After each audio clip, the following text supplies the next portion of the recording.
and you sign this crazy, Fifth. historic, world-changing, life-changing contract. Yeah. And then you say, nah. And low-key, like, push $30 million back across the table. Why?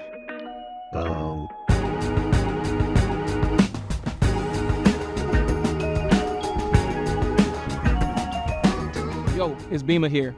Now, if you know me, you know I love talking to people with unexpected stories, and this episode's guest, former NFL star turned rapper Darren Waller, fits that bill. Transformation and reinvention are words that define Darren.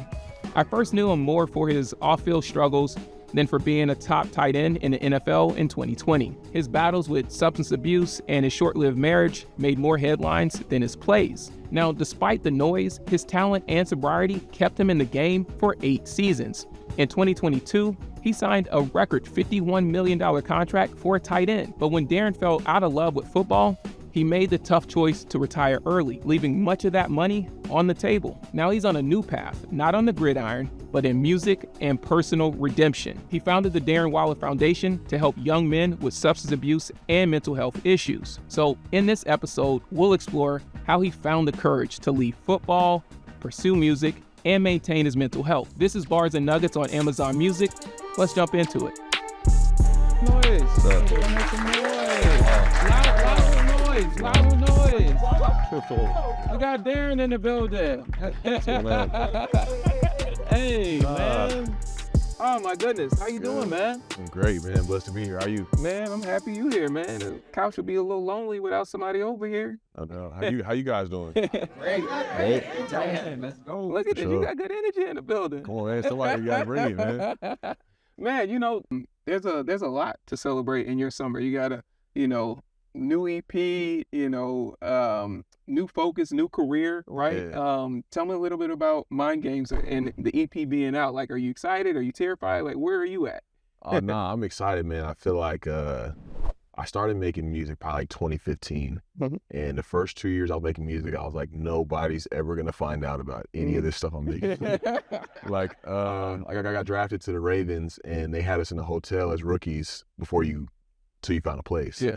And I was in there rapping into the iPhone, AirPods, into the mic on that, into GarageBand. And then I was like rapping in my closet, like in between clothes. Like, so it was, so I'm thinking about memories like that as I'm coming out now. And I was like, back then I was like, I don't know how I feel. But now it's like, I stand on these records. Like, I really believe what I'm doing. Just the journey that I'm on, I'm doing things that I enjoy, right? Making records that I like, and, taking chances. Yeah. How do you go on the journey because that's about 9 years, right? Since you rapping in the closet between the clothes to now being at a place where you're like, I want to share this with other people. What kind of changed with your comfort level in that? I feel like I credit music in a way with helping me build confidence in a lot of different stages, I really started to dive in for real and like show people when I got suspended from the league for a year. And people always have jokes for dudes. It's like, oh, he ain't got nothing going on. He rapping now. You know what I'm saying?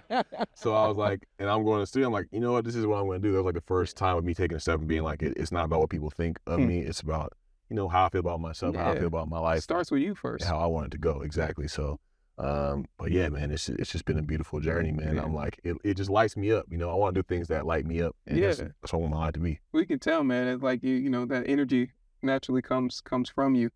Tell me about, I saw some photos of some handwritten journals of yours on Instagram. Do those turn into songs, or is that like, what's the process there? Oh, yeah. So, one of the pictures that was on my profile, it was actually a song that I wrote that'll probably be on my an album coming up. But yeah, recently I was telling you about Rick Rubin's book. Yes. And he had a chapter in there. He was talking about like switch it up. Like and one of the examples he gave was, if you've always written your lyrics in the phone, like try writing them on paper. And it was just like, that's what I'm about to do. Like, got me a notebook and start writing on paper. And that's pretty much what I've been doing for the last 3-4 months. And the records that have been coming out are just like, it's tapping into a new place. It's just with a simple shifting from writing or from typing to writing, it did something. Do you imagine that you have a deeper focus when the only thing you could do with that pad is write? Exactly. And around the same time, I got the light phone, the same company that Yeah, I Kendrick saw you partnered with. post about it. Yeah. Yeah, I got the light phone. That's I have an iPhone, but I use it for Uber and DoorDash and like some apps from my house. But really, I'm on the light phone, so it's like I'm not scrolling. Like I'm kind of getting used to now. It's like every time I have a dead moment, I'm not just like reaching for the phone. I'm just like Trying to get a dopamine hit. You're trying to sit with yourself I'm first. thinking or I'm breathing or something along those lines. So it's definitely helped my writing process. Is just being like, all right, this is where I'm at. Yeah. I'm gonna stay here. If I need to take a break, I'll take a break. But I'm coming back and we doing this. Huh. I was around one of my homies. He said like I had DigiPet. You remember DigiPets? Oh my God. The phone is like a bar of soap, like going from like the length of my palm. So it's like it make an iPhone look like an iPad. Man, I imagine like something like that allows you to be pretty focused on like what you need to be on your phone for and really nothing else. Because now, we got all these distractions. So many distractions, man. It's like to the point where it's like you got to fight to be present. You got to fight to just like stay in the moment because I know at least for me, it's like I'm either like, what could I have changed from the past? Or it's like, how can I overplan for the future right now? And it's like, then you throw technology and the digital world into the mix. It's like, I'm getting jumped. So he's like, this is not a fair fight. Tell me about the regimen as a musician now, right? Because as an athlete, I imagine like you got the time you getting up, you got what you have to eat, you got workouts, you got people telling you all these different things you got to try. How do you channel this into a musician and your process? What does that look like? Yeah, I feel like I'm still finding that routine out. Honestly, I feel like I've been making music with the time that were gaps when football was done. Like I'm devoting most of my time to that. When I do have time, I'm writing, I'm going to the studio. But now it's like, like how does that shift? So it's like, all right, I want to be writing something, I want to be cooking something up, or at least like sitting with the beat or writing out an idea that I have, something that I want to convey every single day. Like, what am I doing with that? And it's like, I got a piano at my house now, so I'm trying to learn some lessons because my great-grandfather was a pianist. I'm like, you can't die with me because nobody else in my family does anything musically. Oh, word. No. Nobody does anything. So his name was Spats Waller. Yeah. Did you know him when you were growing up? Were you able to like experience or witness him playing piano? He died in 1943. Somebody fact checked me on that, but like super early. Yeah. So I remember seeing pictures around the house and my family talking about like they would get royalty checks from his music. But I had a jazz history class in college my senior year, and the professor like runs up to me, like he sees me walking to class. He's like, "You need to pay attention in this class. Like this is your family legacy right here." And I was just like, but that kind of sparked like the music journey in me because I was in middle school band and I played the piano as a kid. And but once he told me that, I was like, no, I'm drawn to music differently. I'm going on this journey. I mean, once it's in your family, it's kind of like I feel like you do resonate with it a little bit deeper versus just being a casual thing. If you're like the first in your family to like go to school and discover music, well, it is a little bit different to know that your grandfather was a great. Yeah, right. Do you have access to any of his records or like his records on streaming and stuff like that? Do you get to like still be able to listen and enjoy his music? Mostly YouTube, and it's funny, like a lot of people like run up to me and like geek out about like football and fantasy. If old people run up on me, they're geeking out about Fats Waller. They'll hand me vinyl. They'll hand me sheet music. Get out of here. It's crazy. Like it's like, and that just makes me light up even more because I'm like, wow, this is so like unexpected and like refreshing. So it's like I have some of his vinyl records. Like the cases are all beat up, but like the records still work.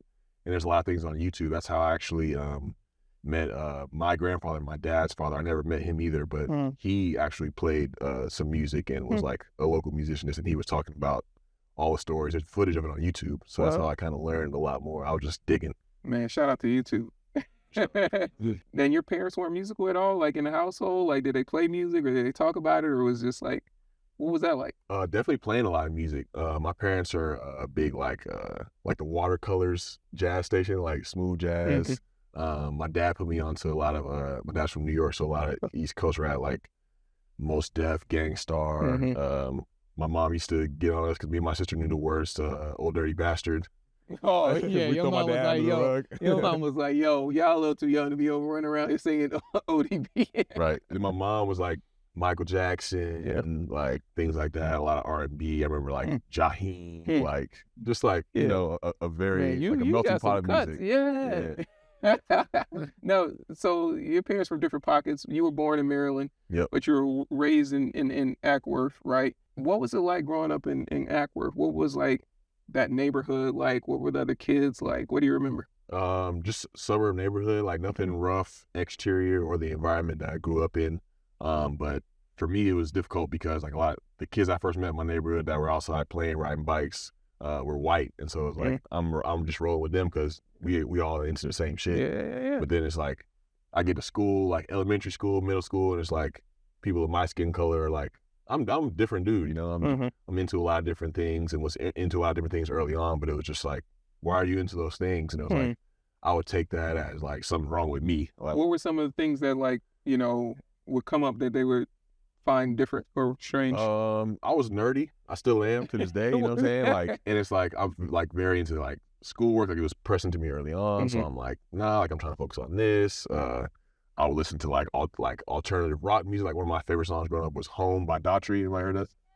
The song used to bring me to tears, bro, on the bus in middle school.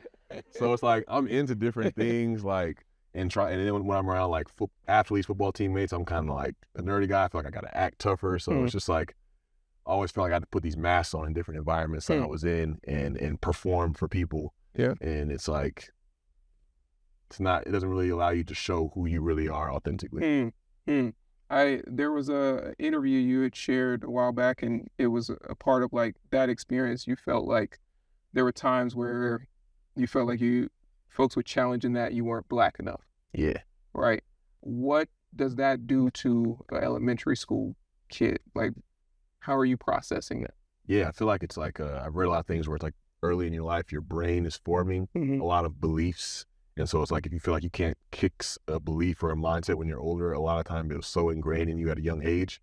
And for me, it's like I hear that from people and I'm like, damn, like I'm me at my core, not doing anything, not performing, like I'm not enough is what you're saying, because I can't change my skin color. I can't change how I look. Like I am Black, but I'm not Black enough. So it's this gray area, like no man's land kind of area. Like I don't know what to do. Like I got to do something. I got to, you know what I'm saying? I can't just be out here getting roasted and getting cooked every day. You know, I got to like make people accept me. And that's kind of where football came in. Got you. Did you ever talk about that with your parents when you were that young? Or was it? Nah, it was just like a hide thing. Cause I grew up in the era of like, you know, men, we not showing none of that. Like, you know, you got to kind of suck it up, like rub some dirt on it. Like in practice, like our coaches used to cuss us out. We're 6 years old. We're like, okay, no crying. Got it. So, you just become a master of hiding those things because like it's a survival tactic. You know, you don't know it's bad or you're repressing. You just think like, I'm just trying to be strong. I'm just trying to get through this, you know? And so then that's kind of, as that's happening, you start to push that emotion into football. Yeah. I mean, I grew up in the South. I grew up in Louisiana. So football's religion, bro. You know, it's 7 days a week. It's every Saturday during college football season. Like it's tailgating. It's, you know, it's every radio station. Like you cannot avoid it. Seriously. Was football something that you had aspired to be a part of, or was it something that was there or somebody else? Like how did you encounter football outside of it just being there? Because I mean, circumstance. So originally my parents just kind of like were like, all right, let's see what he's into, like throw him into some activities, and they just threw me into football. It was just like natural, like loved it from the jump. Really? And like 4 or 5 years old, I'm like memorizing these random dudes like stats on football cards and like binge watching NFL films like when I was a kid. So I know all these old players, all that stuff. And then it's like, the game just came naturally to me. I don't know, like my parents had these stories of like, I played quarterback growing up. And they were like, yeah, the coach will tell you to run a play a certain way. You'd be like, we can't run it this way because we got to do it this, like the way their defense is set. Like, oh my God. So just like weird stuff like that. So I loved it. And I would run around, sleep with the football as a kid. Like I had my baseball uniform on or basketball uniform on, but I'd always be running around with the football. So that love was there very early on. And once it became like a people-pleasing tool, the love started to kind of like fizzle out. When would you say you felt like it started to become a people-pleasing thing? Or when did you notice maybe that you started to use it in that capacity? By the time I started playing varsity sports, which was like my junior year of high school, senior year of high school, and I was like, dang, like people see me as like really good, and like I feel like I should be way more excited about the opportunities I'm getting than I am right now. Like it doesn't feel like authentic. I feel like I had to kind of like fake my passion. Wow. It's tough because it's like, yeah, because I'm like, I'm just thinking through my head, I'm like, you would want to just be able to enjoy it. Right. But you feel like you have to put on this whole show for other people. Yeah. Versus just be this thing that you want to do. Right. It's like, shouldn't have to be as hard. At that time, was there also the thought that you would also try to play in college, or? I didn't, honestly, like, the fact that my NFL career has lasted this long, or I even made it, is still completely mind-blowing to me. Because I'm like, I didn't play varsity until my junior year, which is like late. Yeah, like, yeah, the totally dudes late. that really football. got it Yeah, are like yeah. freshmen, like Yes. killing it, It's like way earlier. sophomore year. I'm junior year. I'm like, and I play offense now. Like my coaches in high school, like we already got receivers. Like, yeah, they said, damn. So I played safety because I just felt like I knew like the game, like it just came natural. I was like, oh, we need safety, all right. Like I've never played, but fuck it, like let's do it. And so I went out there and had a good junior year at safety, and my senior year did the same thing, and started getting some offers, like really small schools. And I was like, well, and then Georgia Tech ended up offering me. So I was like, I guess I'm playing in college. Like, I was like the lowest rated recruit in my class going to college. So I'm like, I got a free education, but I'm not like, I'm going to the league. Never thought. Never thought. And would you have been good if you never got recruited to go to Georgia Tech? I think so. I feel like I would have, the chapter of my life that I'm starting now of just like really finding out who I am. I feel like it just would have started earlier, but I wouldn't change it at all. Like football has done amazing things for my life, changed my family's life, been able to give me a platform to help a lot of people. So I'm not going to sit up here and bash it in no type of way. Yeah. Now, around that time, you're in high school, and you know you've talked about this before, but this is when you started to experiment with drugs. Yeah.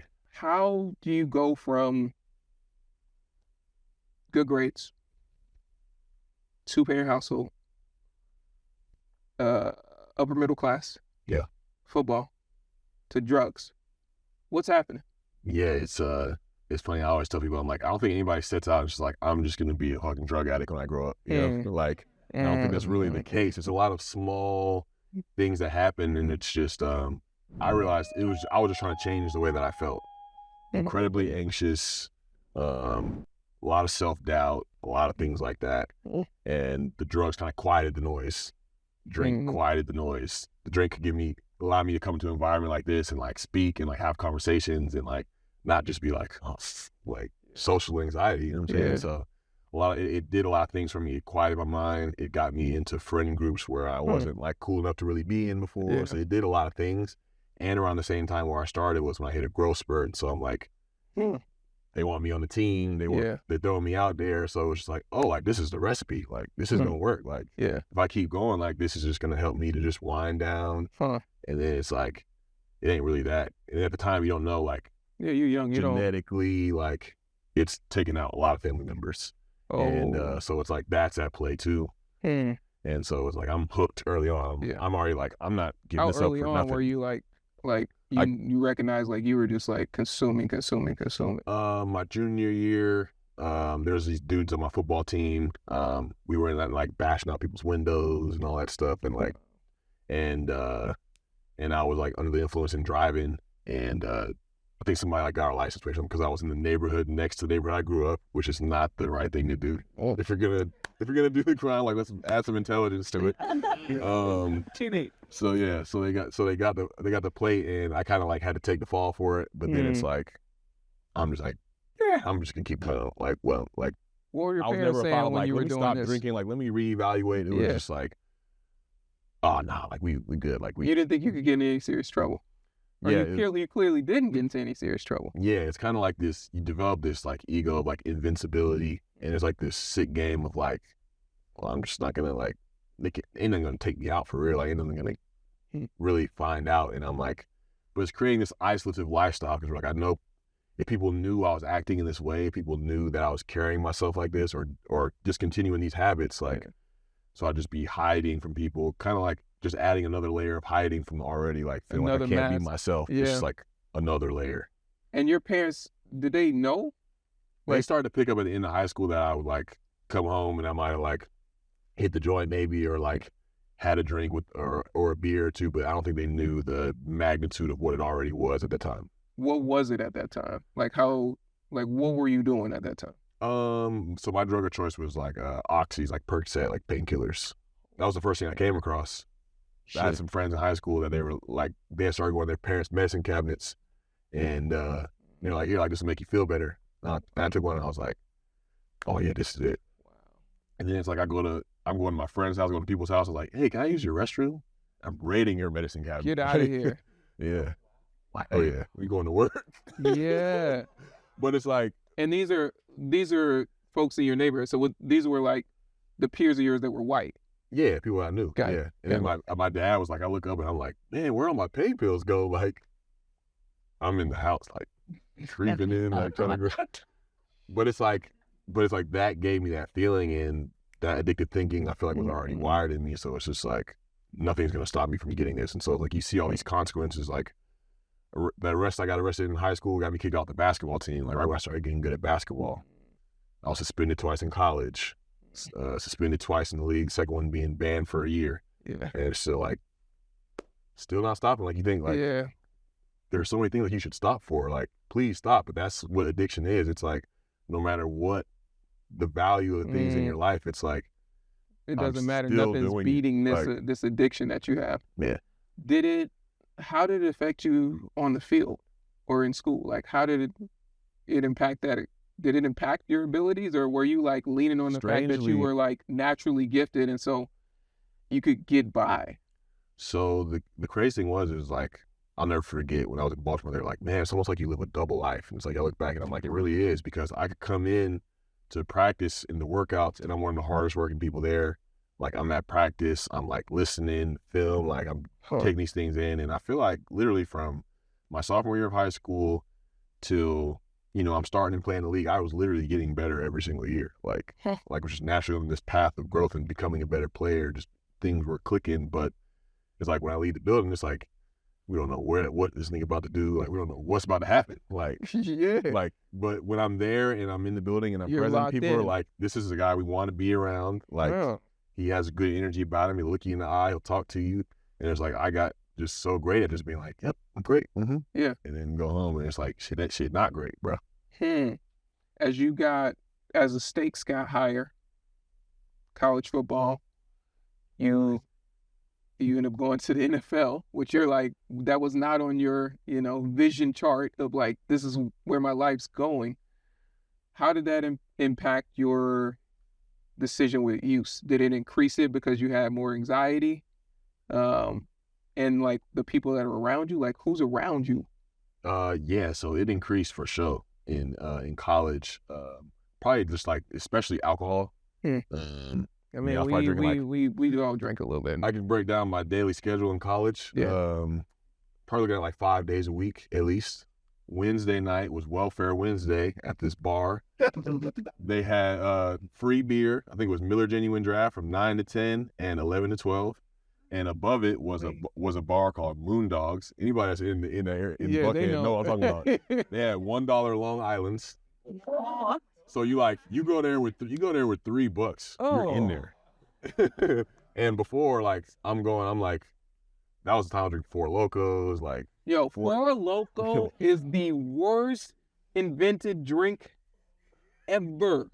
Yeah. Like it set so many people up for the uncut Four Loko, because they started like because then they started because of what we're talking about. Because like literally like rewires a person. Yeah, it's not good. It's not good. So it's like that's Wednesday night. Thursday night it was the frat parties.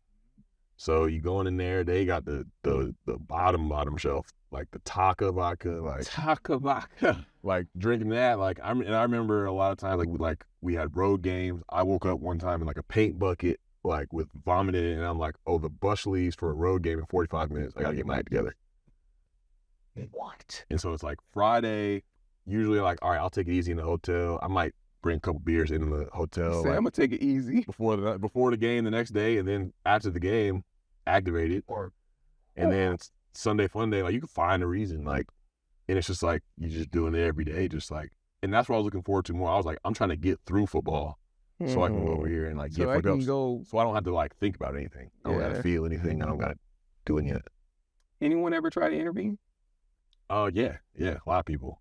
Administration at Georgia Tech, and it's just like, But they sent me to like IOP, like just like you go for like 2-3 hours a couple nights a week, and it's like a therapy kind of or rehab. Mm-hmm. And they're just like, all right, like commit to this 6-week contract of not doing anything, not using, not sign my name on the line, But never did. getting fucked up as soon as I leave.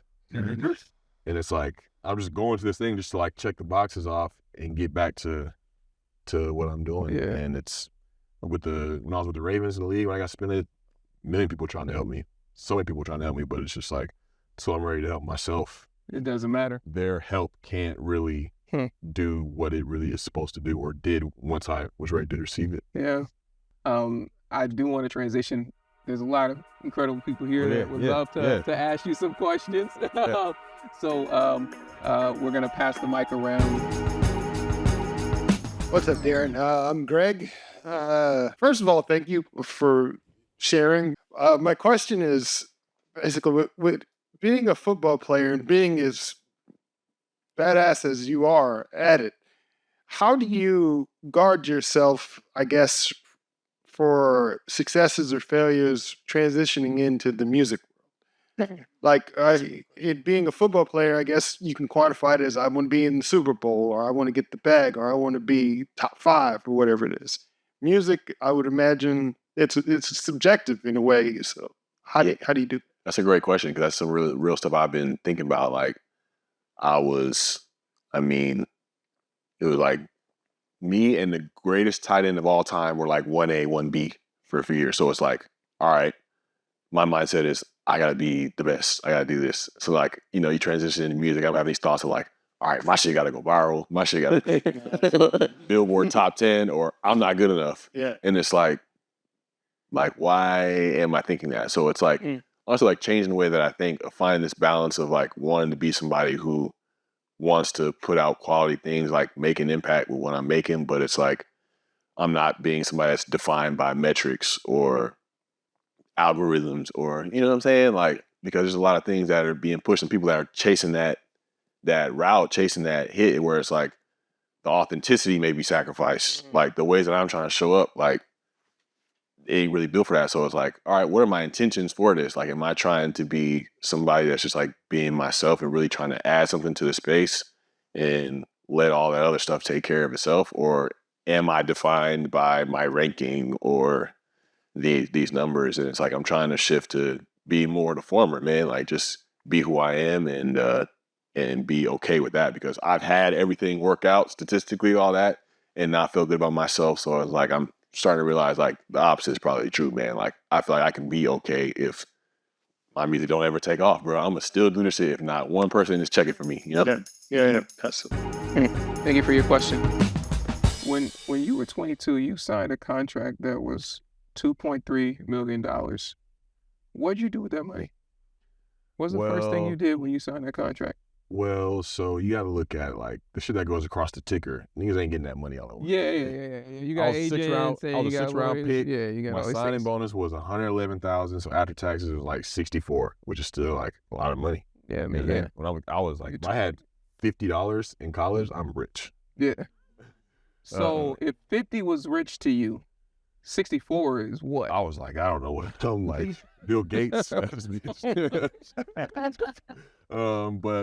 I mean, I wasn't somebody that spent a lot of money, 'cause I never really had a lot. Like, my parents weren't really giving me money because they're like, we know what you're doing with money. So I got a car. I got like a Jeep Grand Cherokee. Yeah. And then after that, it was like, I never really spent money on anything except pills, for real. Like, never really spent a lot of money, which honestly like kind of helped me now, like when I started like really making some money. And then like when I worked at Sprouts and stuff like that, like it kind of changed my perspective on money. So I'm not really just out here blowing shit like that. But back then I didn't really live a flashy lifestyle. I was really just hiding from people, for real. Oh man. Jeez. Tell me about those first couple of years, right? You had some injuries, some suspensions, right? Oh, rough start, man. Yeah, and then you transitioned, right? Yeah, I mean, rough start. Like, I don't even think people understood. Like, you come in, you do like the spring, like the OTAs. Bro, I was so like anxious and just like kind of like burnt out, like already, like just getting into the league. You come into the league, you're supposed to be fresh. They like, we need you, Darren. Life, I'm burned out from life at that point. And it's like I couldn't, bro. I was like, everything that hit my hands just dropping it, bro. Like because I'm just like, I'm lining up in my stance. I'm like, don't drop it, don't drop it, don't drop it. Like, I'm getting open. Like, I'm just like, damn, like, well, he could catch it. Like, If you catch killing it, everybody you put already. some stick 'em on your hands. And it's like, I'm just like too like, and I feel like the lack of confidence was because like the person that I was being, like in these other realms of my life, like it wasn't matching up.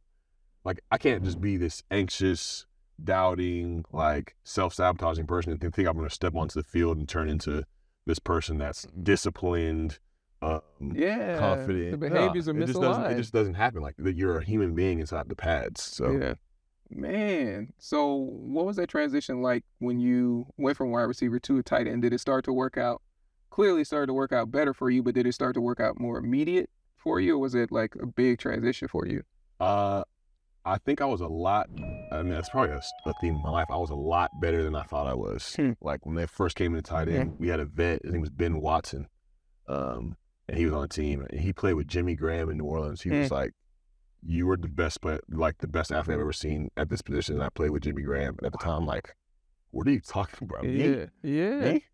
And, but it's like, even back then, like, remember, like, I had like a big game started to break out, and there was like some of my Ravens teammates, like Mike Wallace. He tweeted, he was like, "About time! Like, this dude used to go for like 200 yards at practice every day. Like, this is like when I started moving to tight end. But it's just like, it'd be like a flash in the pan one day. It'd be like, what in the world? Then the next day I'd be out there, I'd be like beat up, hungover, like, and it's just like I'm just dragging through. And so it's like, it's not hard to put trust in that and invest in that as a organization that's in this billion-dollar company. Like, we can't rely on you, bro. Yeah, because they don't know who's showing up on game day. Exactly.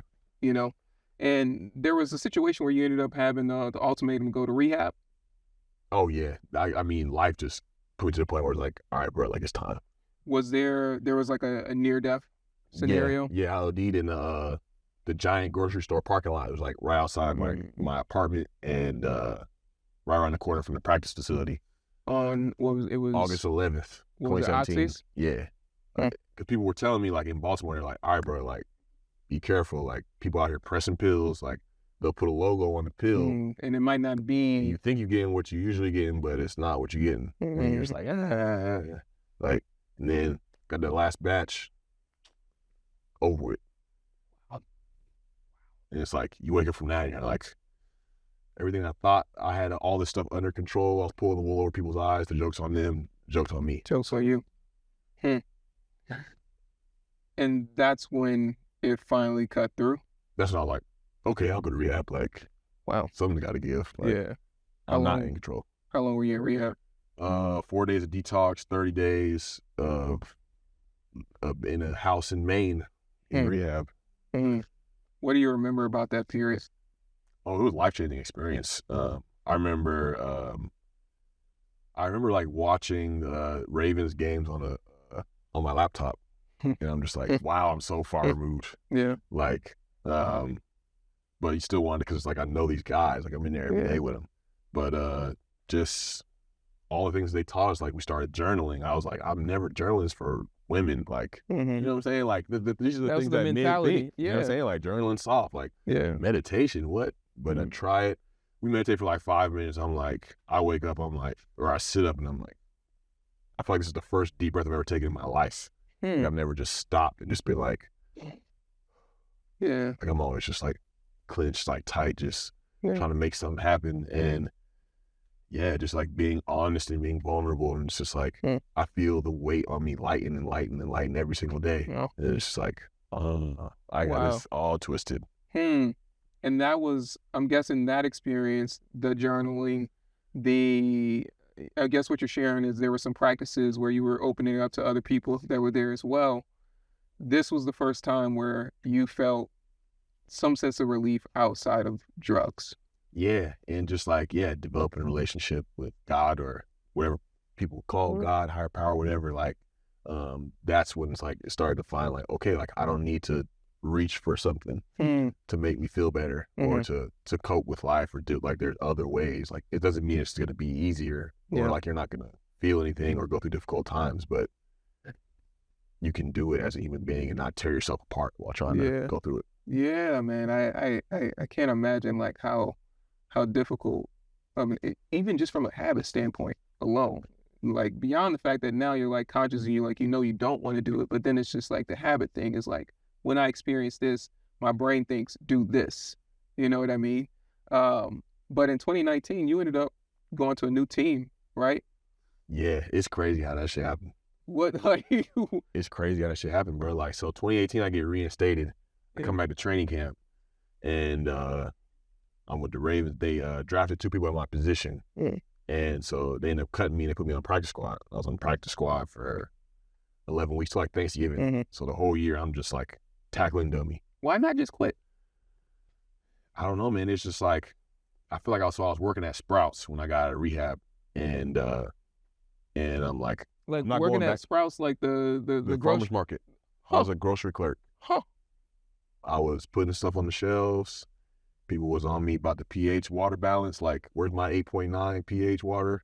This is such a transition. And then they'd be like Darren to the front on Saturdays to help bag. And I was trash at bagging groceries. I was just throwing eggs and that shit. So you saying if I saw you in the line, I should not come through your line? Nah, hey, bro. Self-checkout, bro. But yeah, I was working at Sprouts and I was just like, I'm not going back to play football. Like, I don't want to. Like, I'm burnt. But it was just like that spiritual nudge of like, You're not done. like something pushing me in that direction. I'm like, it's not my voice, bro. Because I'm clearly stating I'm not doing this shit. Yeah. But started training and started going back, and it's like I get on practice squad, and it's like a new character is developing, like a new foundation. It's like, I'm here, I'm in this position. I have no idea what my future is gonna look like, but I'm playing against the #1 defense in the league every day in practice. So I'm going to get better at my craft if I focus my attention on that. And then it's like a couple weeks in, I'm cooking the defense. Like, they're going out there, they're setting records every day on Sunday, but they can't do nothing with real. you. Like, it's doing nothing like we'd battle, but it's like, it's got to the point where it's just like, them coaches were just like, what the fuck happening? You know what I'm saying? Like, Yeah. Did you feel like a different player? Yeah, Had you hadn't felt that before, I'm guessing. Yeah, because it's like just a lot more simplified. Like, I had a year plus of like, I'm keeping the promises that I'm making to myself. I'm developing a different character. I'm like, oh, I'm doing these things. Like, I'm developing some integrity in my life. And then like just showing up to work every day and not putting my pride to the side, because I was playing and active on the team the 2 years prior, but it's putting those things aside and be like, you know what, I'm gonna serve this team the best way that I can. If I'm playing at my best, this defense is gonna be on their toes every single day. And then it got to this 1 week, that week of Thanksgiving, I was like, man, I ain't gonna play for nobody else, because tight ends were getting hurt. Oh. Nobody was calling. Nobody was calling. And me, RG3, and this cat Jordan Lasley, he went to UCLA, so he's from out here. We would run extra routes before the game when everybody else went inside to put their pads on. Yeah.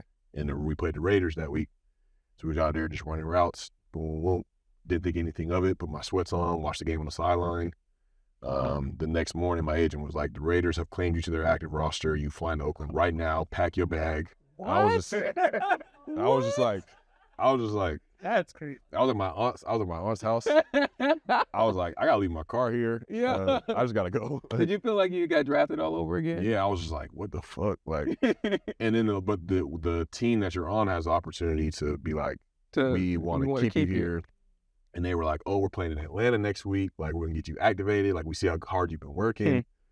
And I was like, nah, bro, I gotta go. Like, I need a fresh start, bro. Like, what they used to is like the me that you can't trust. They used to the me that's like, we know what you son is like. I want to go somewhere where it's like they excited to have me. Like, fresh they see me start. running, and we're just like, What does that do for you as well, right? Because it does that allow you to then be the new Darren that you want to be? Does it reinforce that image? Yeah, and I feel like we're like relational beings. You know, it's like somebody was like, I believe in you, bro. I'm like, I'm about to run through a wall for you. Yeah. Literally. Like, yeah, like and I got to the team of the Raiders, they had Jared Cook, solid vet, like was Pro Bowler that year, great year. And they let him walk in free agency. I was like, nah, we going with you. Like, wow. And I was just like, me again? Like, yeah. Me? But through that offseason and coming to the season, and it's like took off, like almost happened like too fast. What you mean? To where it was like overwhelming. Oh, so then that feeling started to come back. I was never that guy. Like in high school, like there was 2 other dudes on my team that were recruited higher than me. Like I said, college, I was the second lowest rated recruit. In Baltimore, I think I had like 10 catches for like 80 yards in 4 years. And I get to the Raiders and have 90 catches, 1,100 yards off the rip. And it's just like, I don't know what this is. This is not my football journey I'm used to. I'm just used to kind of like fitting in, bro. Yeah, and because now this is different, right? Now they're talking about you on the field. They're talking about the stats that you're putting up. They're talking about like, can he help carry, do such. Now there's expectation. Tim Brown talking to me talking about like you like that, like you going somewhere. I was like, me? You know what I'm saying? Like keep coming to that same point. Like, for real? Right. Did you feel like those moments challenged your ability to be sober? How did that impact your sobriety journey? I feel like to be honest, I feel like as soon as I put drugs and alcohol down, my shit shifted to women. Like the disease just shifted. And so it's like dealing with that. Like and not knowing like because let's be real, like somebody you balling, like you start going up, your homies is like, oh, you just up, like this is what should happen, this is what you should be doing, and it's like, nah, bro, like you could take that too far too, you know what I'm saying? So I feel like I was dealing with that, but as far as like drugs and alcohol, I was like, you were good, but then now you got this issue with the women, it don't stop, like it'll continue. That's like a disease of addiction. It'll just continue to pivot to a new behavior. And it's like, the goal for me is like, okay, how do I make it less and less? Like now I'm working on that. It's like, how does it go from less and less things that I need to reach for? Cause like now it'd be like, shit, them crumble cookies getting ordered. I don't know if y'all know crumble cookies. Crumble cookies getting ordered, bro.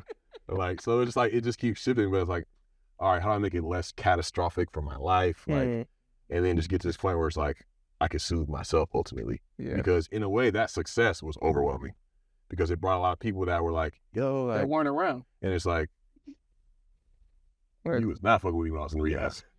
You know what I'm saying? Did like, not call, did not show up. And so there's like a level of like paranoia because like you want to be nice to people when they come to you in public, but it's also like you just trying to get a pick, like you just trying to like, because this ain't really a connection. Yeah, you know you recognize it's the transaction of it versus like you're not really showing up for Darren, you showing up because now I'm doing well. Hoping.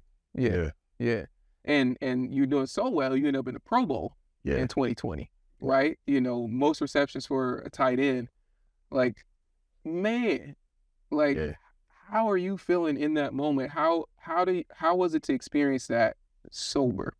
It was cool, bro. It was dope. It was dope for sure. Like, and then like being able to celebrate with the people that ride with me, like my homie, his name's Quay Mack. We know each other since we were 5 years old, and he became like my receiver trainer. And he was the dude that was like, nah, bro, we gotta get back to working out. Like when I was at Sprouts, I was like, But like we went from like, when I left college, bro, I couldn't run no routes. Like we was in a triple option offense. Like I was just out there blocking or running a go route.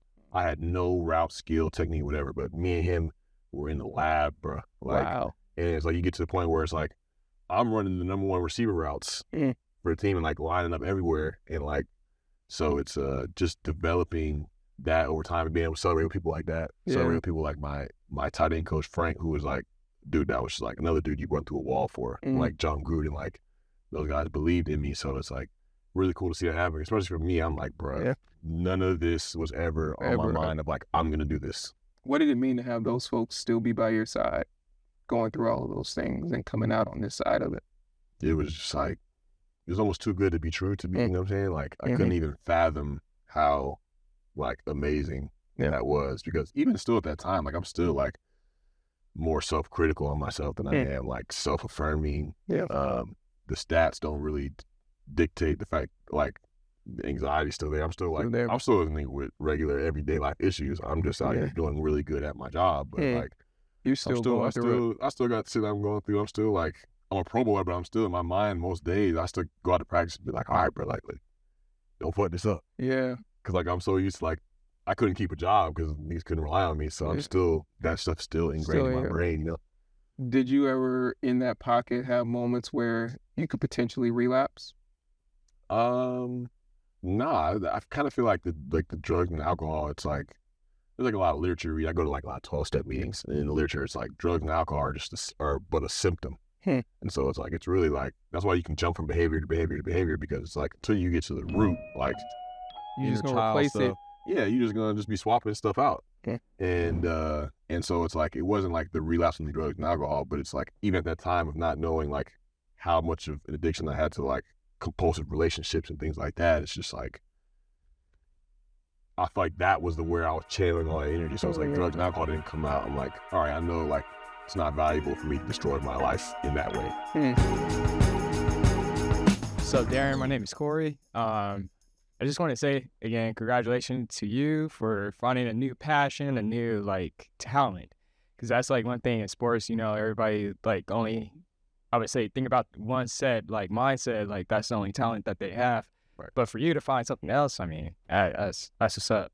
I do want to ask you, like, have you thought about like different collaborations you want to do with, like some music artists that you have in mind? Yeah, absolutely, man. A lot of rap artists I like. I really enjoy Saba from Chicago. Big Saba fan. I like Nick Grant a lot. I feel like he can really spit. There's a dude named Sayari the Kid from Atlanta. He's dope. He does raps and does R&B as well. But I mean, why not shoot big? Like I'll make a song with Coldplay. I'm a big Coldplay fan. I feel like Kendrick in a lot of ways is like, when I was a kid, I never really had role models. I don't know why, but in a way, like the character that he raps with, like him just sticking to who he is and like how he moves, like in a way, like I look up to him a lot. I was just telling him about Terrace Martin, like the way he repping jazz with some swag. Like usually I'm like, look at my parents, like I'm not trying to listen to this, but like I'm being drawn to it because that's like my family legacy too, right? So somebody like him would be somebody I would love to work with. But man, anybody that would love to work with me, bro, I'm fucking with you. Thank you for your question. Talk me through going to New York, right? You go to New York, you have another injury, but you had signed like this $50 million contract, Yeah. right? After working at Sprouts, Right. right? And you signed this crazy, you know, historic, world-changing, life-changing contract. Yeah. And then you say, nah. And low key, like push 30 million back across the table. Why? At that point, I'm realizing that I have a decent amount of money, more than I ever thought was even humanly possible. And it ain't really doing nothing for me. Like as far as filling the void, as far as making me feel like I fuck with my life, like I was signed on this. Like if I went today, God was like, yo, it's time. Like I'd be like, I fuck with how my life was going. Yeah. I couldn't say that. I'm still like in this position where it's like the exterior, the boxes are checked. Like it looks great to everybody else, but I get in that car, I drive home and I'm like, Not it. you know? Yeah. So it's like, it's getting to the point where it's like, how many times, and I almost had like, I've had like 3 experiences where I'm like, feel like I was gonna die for real. Like, not like on no drama shit, like for real. From being on the field? Nah, like just like life. Like there was a time like a car, like I almost hit a tree and dodged that bitch like this in high school. Me and my boy Quay Mack overdosed. And then last year with the Giants, I had like a viral infection in my lungs randomly. Yeah. And I was in the hospital for like 3 days, couldn't do nothing. Like, and I like lost consciousness before like the paramedics and stuff came and got me out of my condo. Wow. So I'm just like, I get out of that. I'm like, bro, what am I doing? Like, I'm good at football, but I'm gonna let these folks just have me up here a slave to like validation and some money because it's what I should be doing. Yeah. So it got to that point. Yeah. That you were like, I'm good walking away right now. Yeah, because it's just like, I'm good at it, but it's like, is this where I genuinely want to be? And it's like, nah, man, like it's been a few years since it was just like, this is where I genuinely want to be.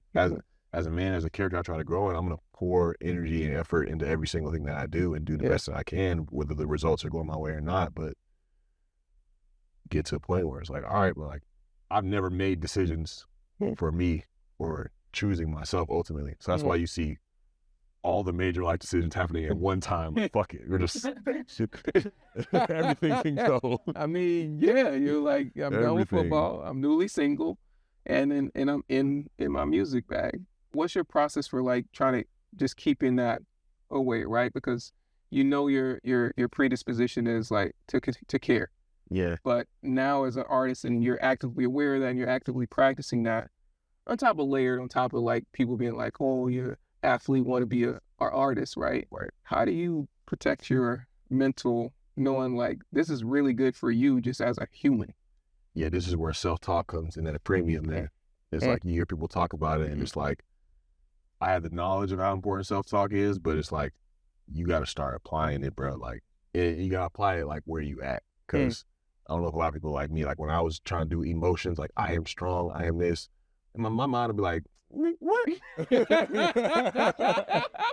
so I'm like, I had to start Real changing talk. it up and be like, Real talk. I'm trying to be a man who's showing myself as authentic. Like I'm just meeting myself where I'm at. And it's like, I have to be present to be able to talk to myself, because if my mind gets a hold of the narrative and starts running the show, that shit could go off the rails. Yeah. And it's just going to be the same things and emotions I was experiencing when I was a kid. And it's like, I don't want that anymore. So it's like, and surrounding myself with people that will challenge me on my day-to-day self-care and how I'm, working in like the 12 steps and things like that. Like, but it's a premium, like how you treat yourself. Like, are you gentle and compassionate and kind, just like a source of encouragement to yourself? Because like, it was one of my homies told me the other day, he was just like, he read a quote, he was like, what I want from other people is what I need to give to myself. Yeah, you be sitting around here searching other people for all this stuff. They can never give it to you. Exactly.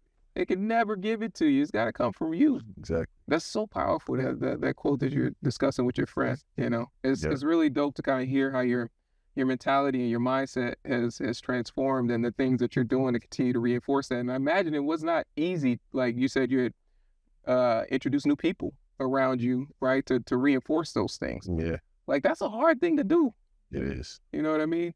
Tell me about the decision around the music, right? You went through this big public breakup. Yeah. And you decided to put it into the music. Right. You could have kept it, but you decided to share it. Right. What was the decision to share it with other people? I feel like with my music, I was like, I'm going to be somebody that's going to be authentic. Like, whatever I'm going through, like, I'm putting it on wax. Like, that's just who I'm going to be as an artist I look up to, the artist I listen to usually. And, I had this moment where I was like, if the women that I've been with in my life, since the patterns of all of our relationships are the same, like if they had the pen, if they had the mic, what would they write to me? And so that's why it's titled Who Knew Her Perspective. And it's like, people can easily name the one her, but it's like there's so many of them. And it's like, what would their perspective be towards me? And help me just kind of like, like find empathy and heal in the way like that I'm showing up relationally. And it was just like a step in that process. So I was like, all right, I said I'm gonna be authentic. Like, here's your chance. Sheesh. Were there unexpected things that happened after you released that, whether how you felt, regardless of how other people felt, or were there people in your life that reached out after they heard it? It was unexpected that everybody was like all over. I guess in my mind, like I live in a weird world. Like, like some of my songs, like some get like 20,000, 30,000 plays. Like it ain't nothing. I'm doing this shit for the love, bro. Like I really love to do this shit. Yeah. And people started hitting me during the day when I put it out. They was like, bro, this shit just doing numbers. Like this shit is going up. I'm like, what you mean this shit doing numbers? Because I got the light phone. I'm not even on the shit. Oh, so you don't even know. My homie come over to the crib and show me some shit. It was like 10 million something on Twitter. I was like, oh, this is. And they said Stephen A was talking. I was like, Stephen A. Like, shout out to Stephen A. But like, we on this type of time. I'm just like, I'm just putting out a record of me expressing myself. But it's like, I didn't know the magnitude that it would have had. So yeah. And thinking about it now, would you have done the same? Is that okay with you that it has like had the expression and people respond to however they decide to respond to it? Yeah, that's okay with me now. Because it's like it's a step in that direction of like I'm putting something out, and it's like it's kind of like all the way to the other end of the spectrum was like I'm like I gotta take that step to show you like I'm not really caring. Like I gotta step into that, and I gotta take acts in order for me to believe and move like somebody that doesn't care about what you think of me. Yeah. Now, take me back from the kid that was in those experiences in elementary school, not feeling enough, not feeling Black enough, going through this whole journey that you've been through, and now being on this other side where you're open to expressing yourself and you're open to feeling those things. Do you still feel a lot of those challenges that you had as you went through in elementary school, or have those things shifted for you? Definitely not as strongly in like social environments and how I compare or how I react to certain people or just engage with people. But some of the stuff like in my head of just being like overly self-critical, that desire to kind of please people, it's not as strong as it was, but it's still like pinching. You want to get that high off of that. Yeah. But it's the road's getting easier. Not a lot of I'm not like sabotaging it anymore, because it's like I'm starting to feel like that sense of worth. Or like I'm trying to, every challenge in my life that I face, like I'm trying to do better, and that's how I'm reacting to it, and just how I'm growing as a man. Like I'm trying to respond in a way that I would be proud of, that would reflect the fact that I'm trying to walk with God, that my family would be proud of. Like I'm really trying to do that now. Yeah. And just I can live on that. Yeah. And I think it's also, dope, and it's kind of one of the last things I wanted to ask you about was how you are actively showing up for other people that are going through that experience. And so I guess what I would ask you is, for whether it's athletes or it's other Black men or people in general who are having these challenges and struggles with addiction, what would you want to share to them? What would you want to say to the younger Darren going through that experience? My gosh. Oh man, there's a lot I'd want to say. First, it'd be like, you don't got to do nothing else. Like you are worthy, like you are loved, you are valuable. You know what I'm saying? Because as a kid, I was like, I was so different that I automatically took it as wrong, instead of realizing, like, now at this point in my life, I'm like, that was a blessing. That's your superpower. And I don't want you to spend so much of your life trying to prove these people, because you're going to do some incredible things and it's still not going to be enough. It's still not going to fill the void. So I'll tell him, like, be yourself, man. Like, it might be a little rough early on in the process. You might be getting Joan, bro. They might be flaming your ass up. But be who you are, because at the end of the day, like, we got enough of them. We know who them are. Like, we see them, like, everybody trying to, like, do what's in, do what's popping, like, be like people that have been successful, and I get it, but it's like, we need you, man. Like, you got a purpose, you got value here. So I'll tell them that. Man, thank you so much for the honesty and the transparency. I know it's like, sometimes it's a lot to come up here and share all these things, but I think, honestly, man, there's so many people that you're probably touching and helping with your work. So again, thank you for coming on the couch. What's going on, Darren? Thank you for your time. Thank you for sharing your story. So I'm gonna give you an option: love question, music question, or addiction question. It's a game show.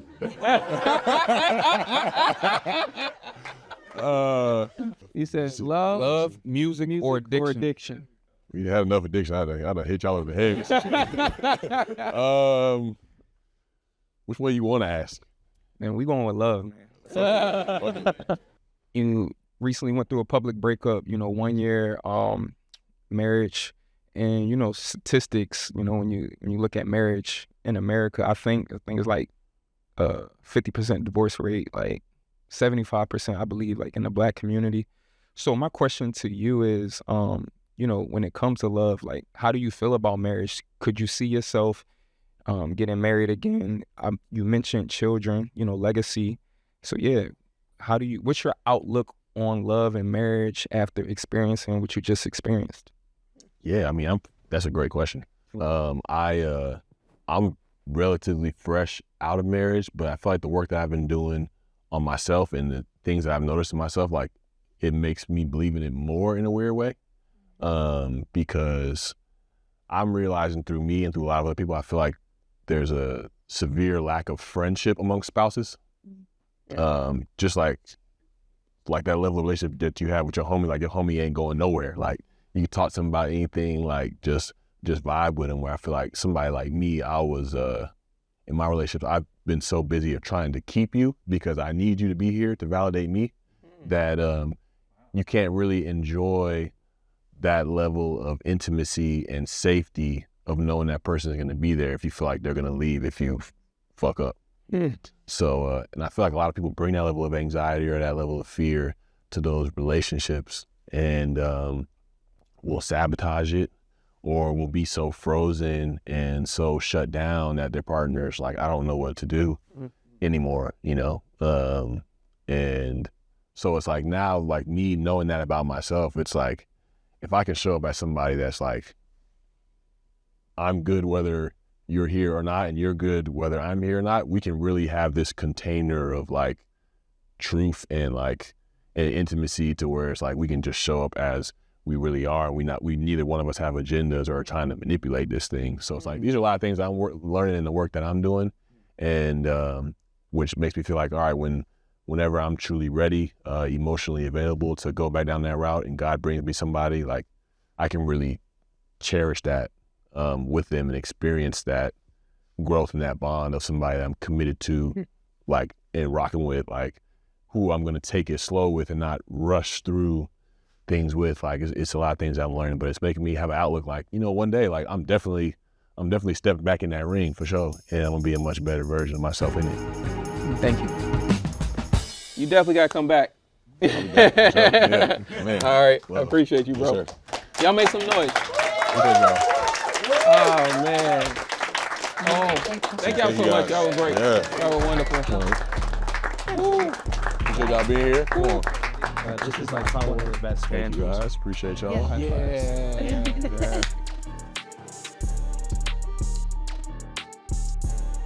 So, Darren's interview, I had a question I wanted to ask you that came up. Do you think he'll have a song that's more popular than that song he released about his breakup? Yeah, I mean, I feel like he got a lot of energy in him. He's got a lot of appetite. He's got the family legacy. He'll have a song bigger than his breakups. You can't even remember the name of the breakup song. No, that's why I asked So you about the breakup. it's not that hard to beat if you can't even remember the name of it. But And it you was just like- you just but it wrapped the was combo big. with He him. said he had like 10 million whatever on somebody. 10 million or whatever. I think that he's got a real passion for it. I think he's actually like really good around picking beats. Is he behind us now? Is that what you're saying? Really good at picking beats. Yo, Darren.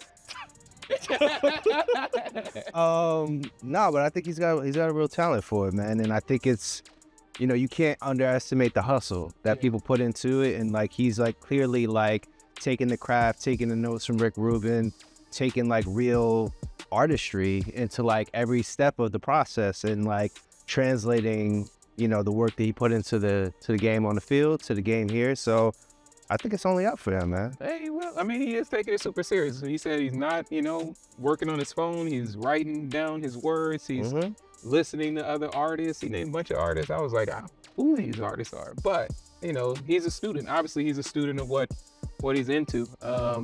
You think he'll actually get a Kendrick Lamar song? No. But I mean, we for the audience at home, we was actually supposed to get an episode in with Mustard, who produced that Kendrick track. Yes. And Mustard had been talking about the persistence that he had to put forward to get Kendrick to be in there. So I think that's a lesson to anybody.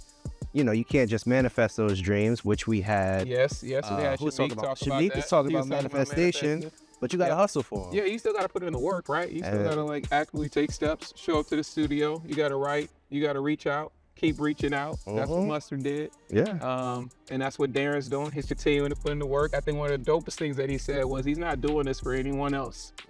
He said it's just for him, his process, and if you like it, you love it. If not, he's good with it. Yeah. You know? So I think that was one of the dopest things about the interview and just like seeing how honest he was about his journey and hearing like, you know, how hard that is, but the people that he's impacted now, you know?